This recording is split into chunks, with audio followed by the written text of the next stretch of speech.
નમસ્કાર મિત્રો, સ્વાગત છે બધા મિત્રોનો અમારી યુટ્યુબ ચેનલમાં। હું છું આપનો મિત્ર ભાવી વઘાસિયા। તો મિત્રો, ખાસ કરીને આ વિડીયોના માધ્યમથી આપણે વાત કરવાની છે આવનારી 24 કલાકની અંદર વરસાદની ગતિવિધિ કેવી રહેશે, આવનારા અઠવાડિયા અંદર વરસાદની સ્થિતિ શું રહી શકે છે, તેમજ ખાસ કરીને હાલની સક્રિય સિસ્ટમોની સ્થિતિ શું છે, સંપૂર્ણ માહિતી જોઈએ તે પહેલાં જે પણ મિત્રો નવા છે તે ચેનલને સબસ્ક્રાઈબ કરી લેજો। તો મિત્રો, સિસ્ટમની સ્થિતિ જોવા જઈએ તો સિસ્ટમ અત્યારે ફરી એકવાર થોડી નબળી પડી છે અને હવે વેલમાર્ક લો પ્રેશર તરીકે અત્યારે આઈએમડી કહી રહ્યું છે, પરંતુ સ્થિતિ જોતા અત્યારે લો પ્રેશર મજબૂત હોય તે પ્રકારની સ્થિતિ અત્યારે બતાવી રહ્યા છે અને મધ્યપ્રદેશ અને તેને લાગુ ઉત્તર પ્રદેશના ભાગો નજીક આ સિસ્ટમ હાલ કેન્દ્રિત જોવા મળી રહી છે। આવતી 12 કલાકમાં વધુ નબળી પડશે અને સિસ્ટમ હવે થોડી દૂર જતી નજરે પડી રહી છે। ત્યારે ખાસ કરીને મિત્રો છેલ્લી 24 કલાકની અંદર સ્થિતિ જોવા જઈએ તો સુરત શહેરને રીતસરનું ઘમરોળી નાખ્યું મેઘરાજાએ અને ગઈકાલે આપણે દક્ષિણ ગુજરાતમાં ભારે વરસાદની શક્યતા વ્યક્ત કરી હતી, તો તે મુજબ જ ભારેથી અતિશય ભારે વરસાદ દક્ષિણ ગુજરાતના ભાગોમાં અનેક સેન્ટરોમાં જોવા મળ્યો, જેમાં સુરત શહેર રીતસરનું બાનમાં લીધું હતું અને જે વરસાદી આંકડા સુરત શહેરના હતા તે છેલ્લી 24 કલાકના ગઈકાલે 6 વાગ્યાથી આજે 6 વાગ્યા સુધીમાં 18 ઇંચ સુધીના વરસાદી આંકડા છેલ્લી 24 કલાક દરમિયાન જોવા મળ્યા છે।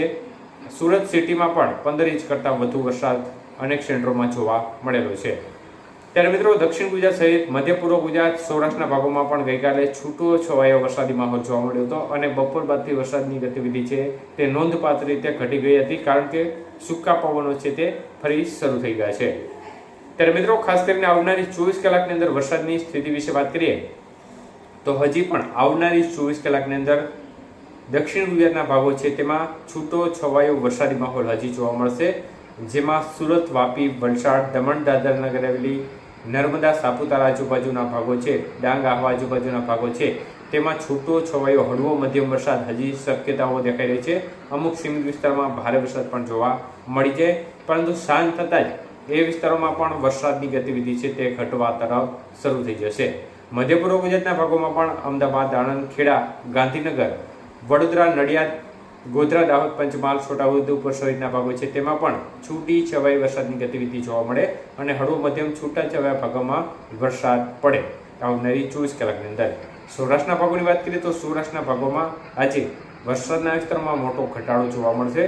ખાસ કરીને ગીર સોમનાથ, ભાવનગર અને અમરેલી જિલ્લાના અમુક વિસ્તારોમાં ક્યાંક ક્યાંક વરસાદની ગતિવિધિ જોવા મળે, બાકી જે બીજા સૌરાષ્ટ્રના ભાગો છે તેમાં વરસાદનું જોર છે તેમાં ખૂબ જ મોટો ઘટાડો થાય, વરસાદી ઝાપટા પડે, પરંતુ ખાસ કોઈ મોટા વરસાદની શક્યતાઓ આજે દેખાઈ રહી નથી અને ખાસ કરીને થંડરસ્ટોર્મ રૂપી વરસાદની ગતિવિધિ ખૂબ સીમિત વિસ્તાર હોય જેમાં જોવા મળે, પરંતુ એ વિસ્તાર પણ ઓછા હશે। મુખ્યત્વે આજે ગીર સોમનાથ, અમરેલી અને ભાવનગર જિલ્લાના ભાગોમાં ક્યાંક ક્યાંક શક્યતાઓ દેખાઈ રહી છે। ઉત્તર ગુજરાતના ભાગોની વાત કરીએ તો ઉત્તર ગુજરાતના ભાગોમાં પણ છૂટી છવાઈ વરસાદની ગતિવિધિ હજી 24 કલાકની અંદર જોવા મળી શકે છે, જેમાં મધ્ય પૂર્વ ગુજરાતને લાગુ જે ભાગો છે ઈડર, ખેડ, બ્રહ્મા, મહેસાણા, ડીસા આજુબાજુના ભાગો છે, સાબરકાંઠા, તો આ ભાગોમાં ક્યાંક ક્યાંક છૂટી છવાઈ વરસાદની ગતિવિધિ જોવા મળે। અન્ય ઉત્તર ગુજરાતના ભાગો અને કચ્છના ભાગોમાં સંભાવના ઓછી જણાઈ રહી છે, વરસાદનું જોર ઓછું જણાઈ રહ્યું છે। આવતીકાલથી વરસાદના વિસ્તારમાં વધુ ઘટાડો થશે। હવે વાત કરીએ આવનાર અઠવાડિયા દરમિયાન વરસાદની સ્થિતિ કેવી રહી શકે છે, તો મિત્રો આવનારા અઠવાડિયા દરમિયાન ખાસ કોઈ મોટી વરસાદની ગતિવિધિ ગુજરાતમાં જોવા મળે તે પ્રકારની શક્યતાઓ દેખાઈ રહી નથી।